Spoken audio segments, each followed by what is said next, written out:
Okay. I don't have to say max, I can say Ri.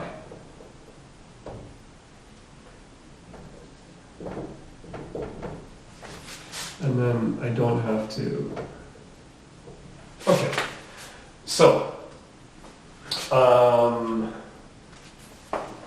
and this should be Ri.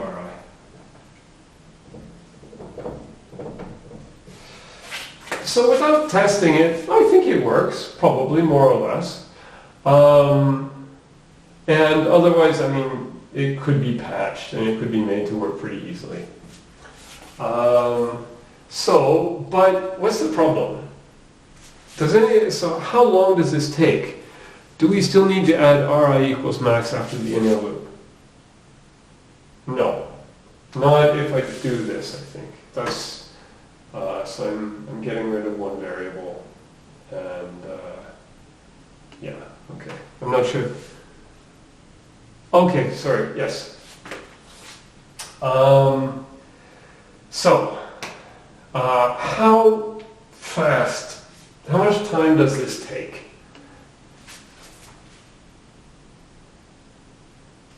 B is the input. We are given B. B drops from the sky.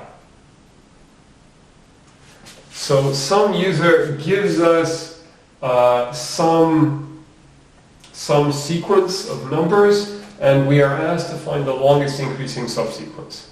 Why? Who knows? Because it will pay us to do this. Or maybe there is a reason.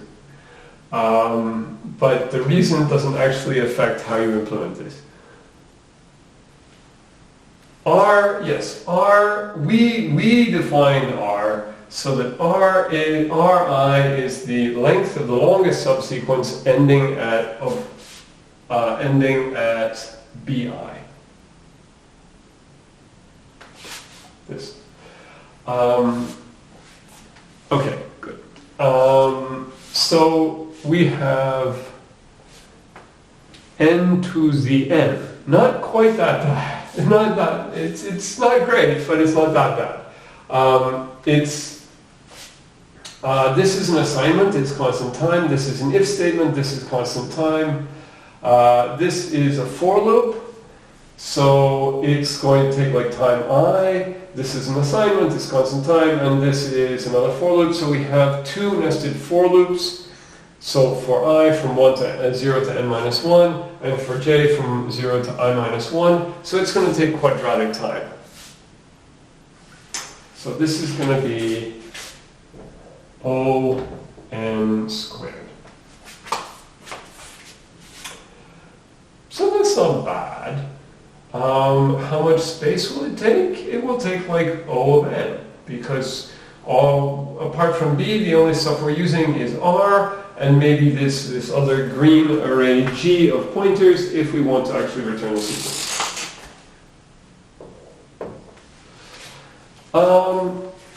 So O(n) time, O(n) squared time, O(n) space.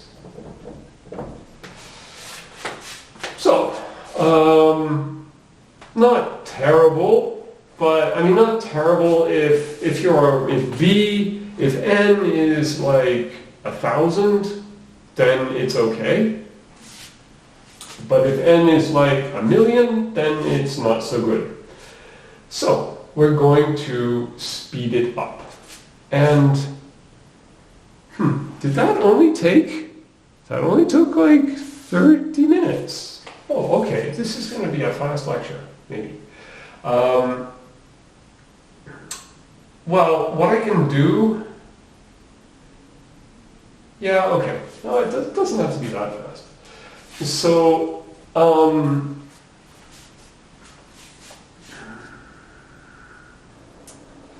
we can think of this almost like a geometry problem. Okay, so let's get rid of this. Sorry, if you can hear that rattling, that's just my fridge. So imagine that we have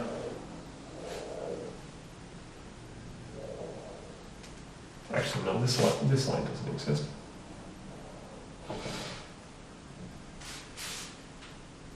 Imagine that we sort of have a grid. We have the plane, and this is 0. What's the biggest number I've got? So, 1,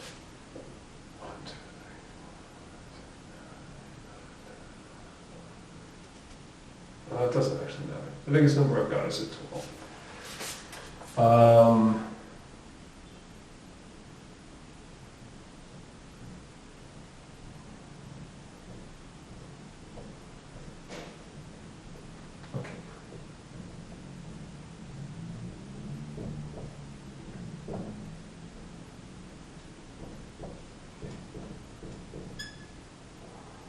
Sorry, these, I know this is kind of small, but these are just the numbers from 0 to 12.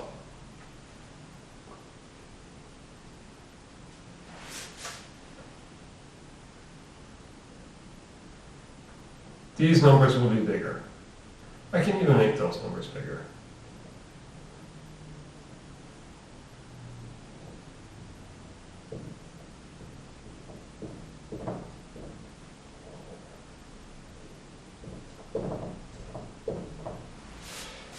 Let's make those numbers a bit bigger.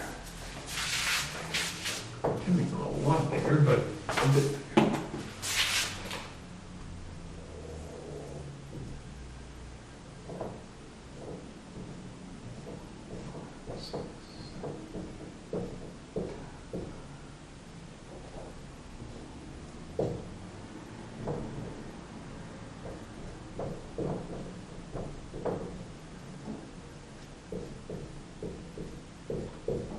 Okay, so what I'm going to do is 2.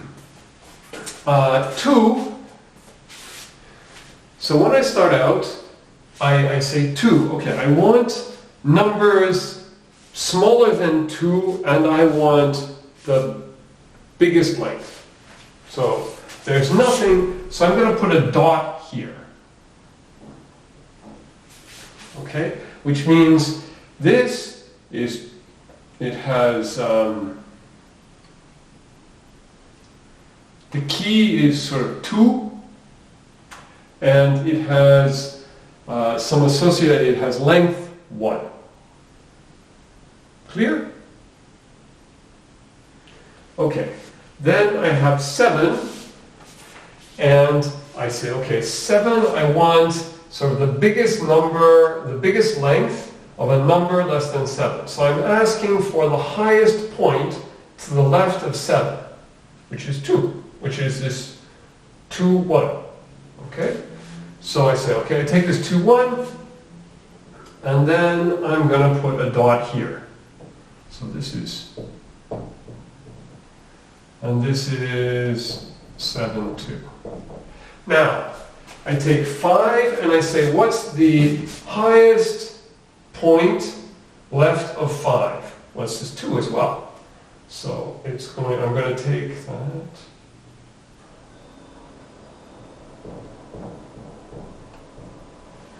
Okay? So 1, there's nothing left of 1, so this is a 1.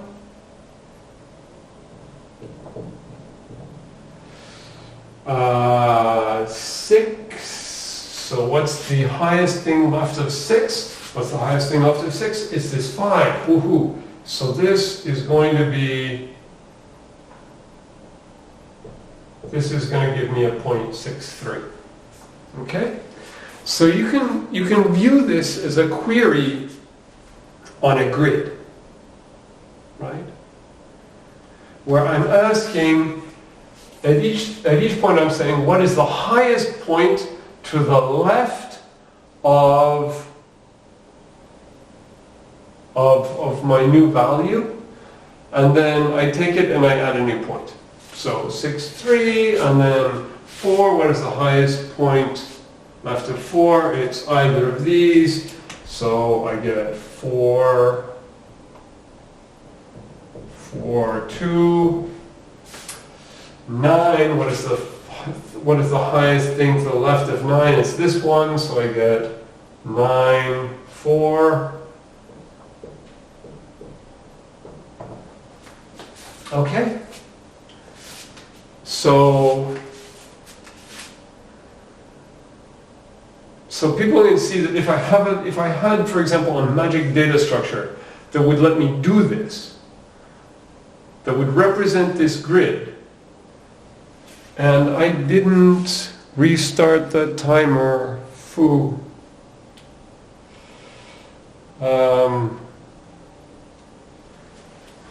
Oops.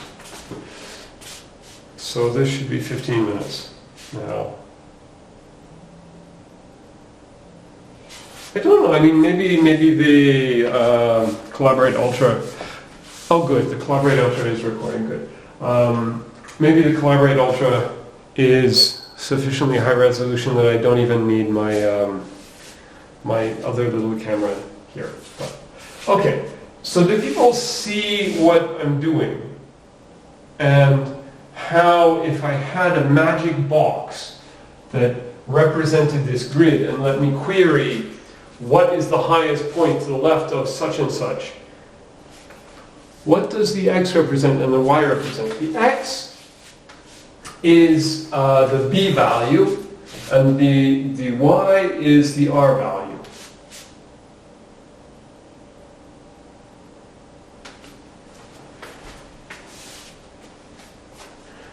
So I'll just put this is the b, and this is the r. So, okay, let's do the next point after the 9. So the next thing after the 9 is an 8. What is the highest point to the left of 8? Well, it's this 6, 3. And so we take the 6, 3 and we can build on it and we get something that's one more, and so we get 8, 4. And then the 3 was the highest thing to the left of the 3. It's either of these 2 points, so we get a 3, 2.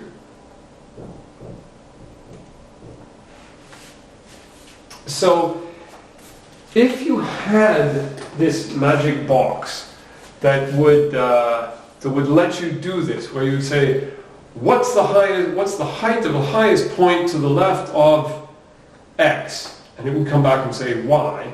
And then you can say, okay, in that case, insert point x, y plus 1. Right. So you want, what are the operations if you have a data structure that does this?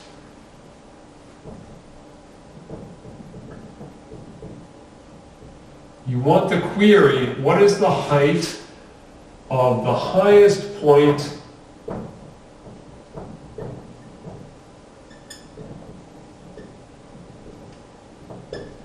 left of, and you want to say bi, so this is your x, and then you say insert, well, okay, let's just make this a general x. Insert point x, y. So this is your query, and this is your update operation. Okay, so if you had this, you could implement this algorithm. Say that you have this algorithm, this data structure that does these two things in time f of n, where n is the current number of points that it's storing. Then you could do this in time O of n f of n, right? Because for each of these points, instead of doing this whole loop through j finding the max, you would just ask the data structure, what's the highest point left of this, and it would, what's the height of the highest point left of this, it would give it back, and you would just take that and add 1. And then if you wanted to store these pointers, you would actually ask, what is the point? What is the highest point? And then you would store as satellite data a pointer from your new point to the previous point. Okay? So, how are we going to do this? So, there is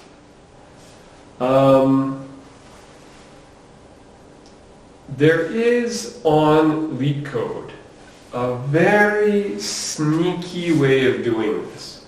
This just using an array. But as I said, the explanation is horrible. It's correct, but the code is correct, but the explanation actually isn't correct. Or at least it doesn't explain why it does what it does. It doesn't explain why it's working. So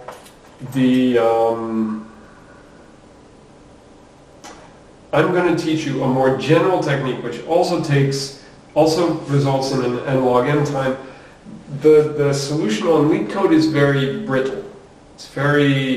It needs the problem to be exactly like that.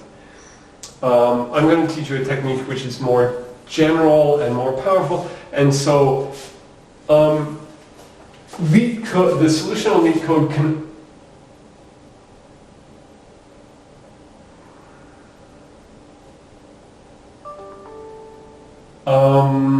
it can basically more or less only do this, but the solution I'm going to teach you the data structure I'm going to teach you, which is sort of, I think, the nicer way of doing it, is you can actually say what is the highest point in a certain range, where you can say, okay, to the left of 8 and to the right of 3. And then, so it can support a more general kind of query. So obviously, if it can support that query, it can also support the query, okay, what is the highest point to the left of 8? Because then you just say, okay, well in that case, it's to the left of 8 and to the right of minus infinity, or to 0, if you're only allowing non-negative keys. So, I'm going to teach you how to do how to implement a data structure that does that. Okay? So, but this requires me to ask you some stuff. I know in the fall semester, a bunch of people told me that they didn't know AVL trees.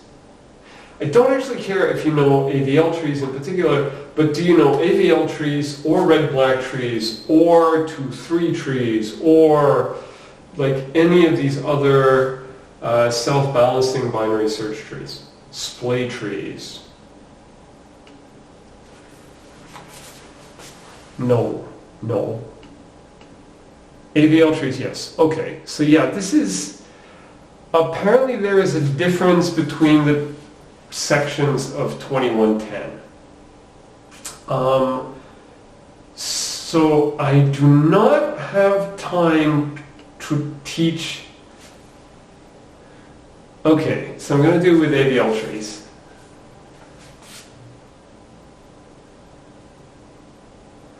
Okay, so it doesn't actually require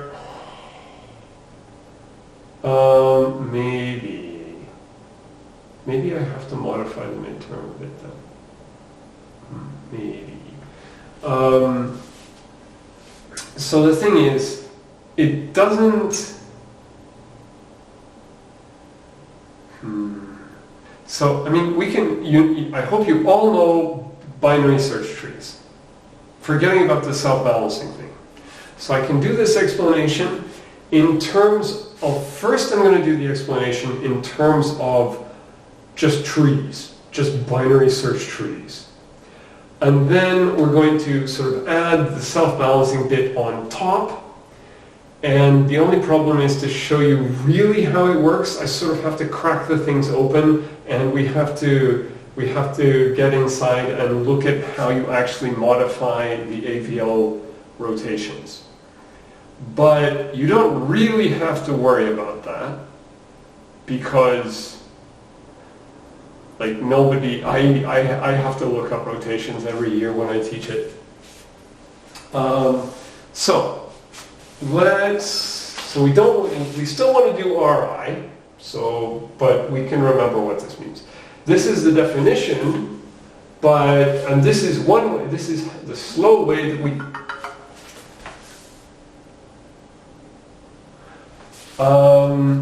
This is the slow way that we implemented it. But now, we're going to forget about this, and we're going to think about, actually, yeah, let's forget, oh, drat, I shouldn't have done that. Let's suppose that now we're going to say, for I equals 0 to n minus 1, and now we're going to say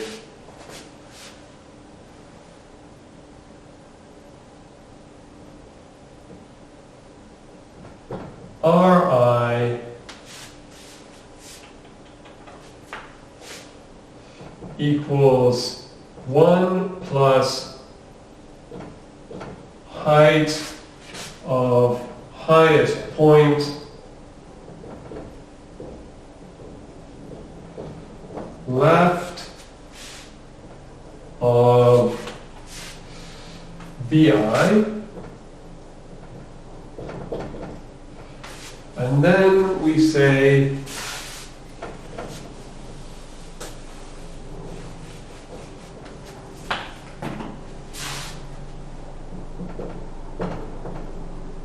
insert the point BI Ri.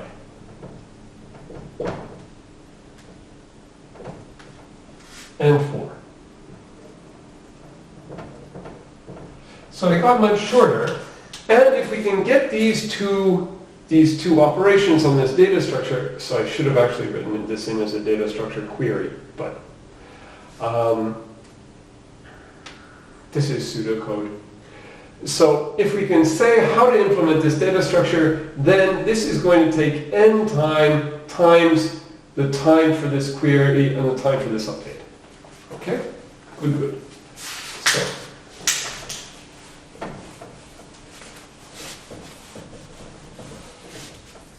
So the first idea is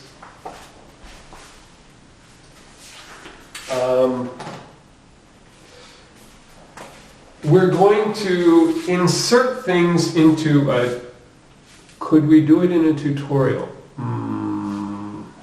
Maybe. But the tutorial this week is going to be a help session for the assignment 3.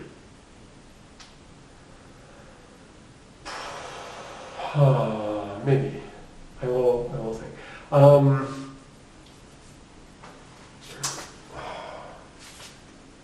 I'll think about this.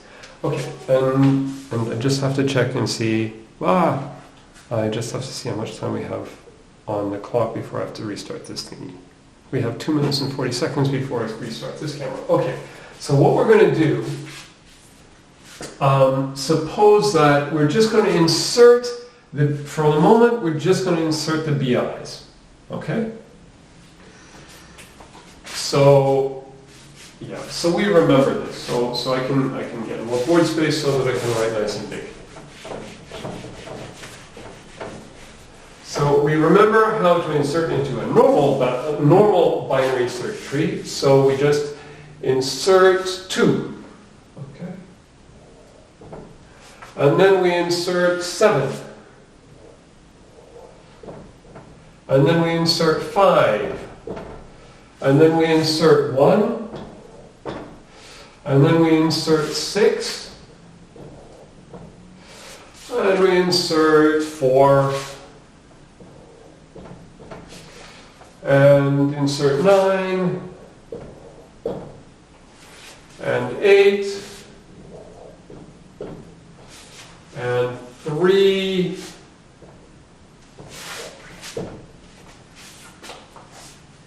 and 2. Is this side going to be less than or equal? Yeah, less than or equal, say. So this is going to be 2, 10, 9, 12, 11, 12, 5,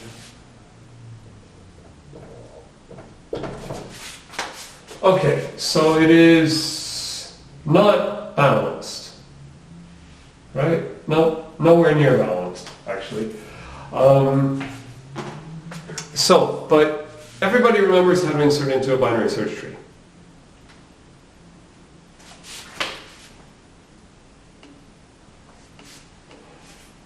Okay, so the cool thing about a binary search tree is, suppose this has height h.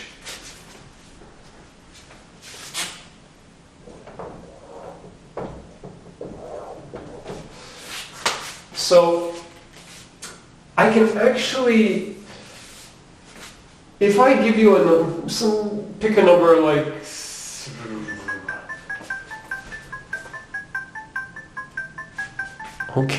okay.